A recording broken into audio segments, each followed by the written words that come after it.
Patuloy kang mangarap. Huwag kayong humintong mangarap at manalangin. Believe, have confidence, and those dreams will see you through by the grace of God. Ito ang masayang sinabi ng isang 65-year-old lady sa kanyang podcast. Kahit senior citizen na siya, mayroon pa rin siyang mga pangarap sa buhay at naniniwala siyang she still has a lot to offer. We can feel from the message of the lady na gusto niya tayong i-encourage to keep our dreams alive despite our age. Hanggat hindi pa natin time's up sa mundong ito, we can have faith to keep on dreaming. Gaya ni Caleb. Si Caleb ay kilala bilang isa sa 12 espiya na pinili ni Moses upang manmanan ang lupang ipinangako niya para sa mga Israelita.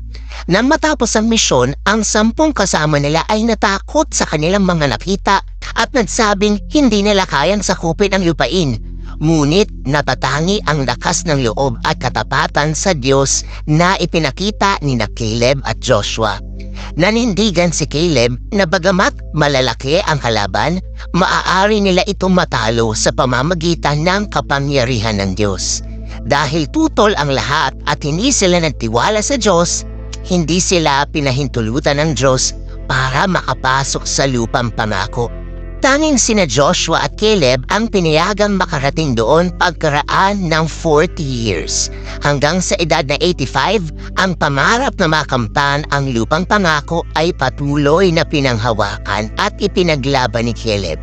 At hindi nga siya binigo ng Diyos, ipinagkaloob sa kanya ang Hebron, a historical site of Abraham, Isaac, and Jacob.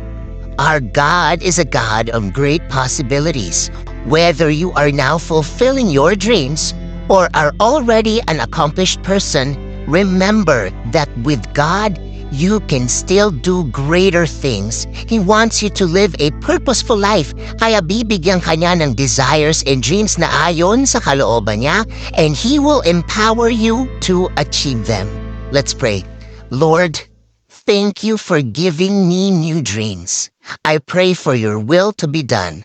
Like Caleb, bless me with wholehearted passion and guide me to pursue your purpose for me. In Jesus' name, Amen. Ngunit hindi pa nagbabago ang lakas ko mula nang ako'y isugo ni Moises upang siyasatin ang lupain ito. Kaya ko pang makipaglaban at gawin ang kahit anong trabaho. Joshua chapter 14 verse 11.